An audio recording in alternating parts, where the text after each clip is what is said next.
Mélanie, on a vu la semaine dernière Monoprix relancer un pop-up store dédié à ces iconiques de prise unique. Le vintage, c'est vrai, semble avoir pris une place très très importante dans l'ameublement.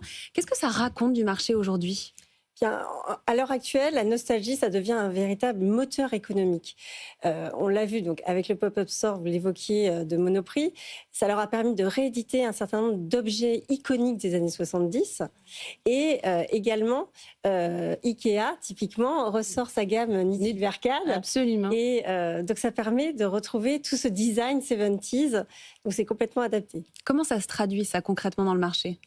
Bien, en l'occurrence, souvent, c'est très cher. C'est beaucoup plus cher que le neuf, souvent 60% de plus. Et l'exemple que je peux citer, c'est notamment le canapé Togo de Ligne Rosée, où en l'occurrence, on retrouve un certain nombre de ces modèles en vintage qui peuvent aller coûter jusqu'à 20 000 euros quand le neuf est resté sur le catalogue et est beaucoup plus accessible en termes de tarifs. Ça, Anne-Laure, vous aussi, c'est très important dans votre stratégie.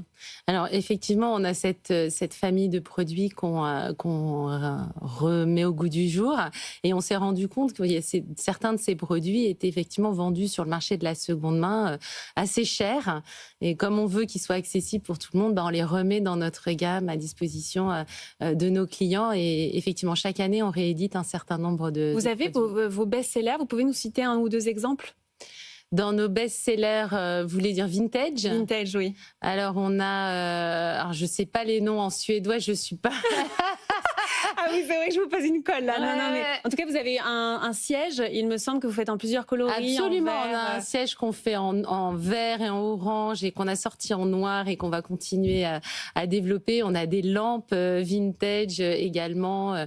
On travaille aussi sur voilà, une gamme un peu plus large, sans doute un canapé, des choses comme ça.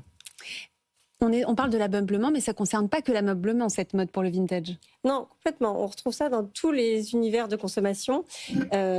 Typiquement, il y a eu le retour dans les rayons de la gamme Bonux avec son fameux cadeau Bonux.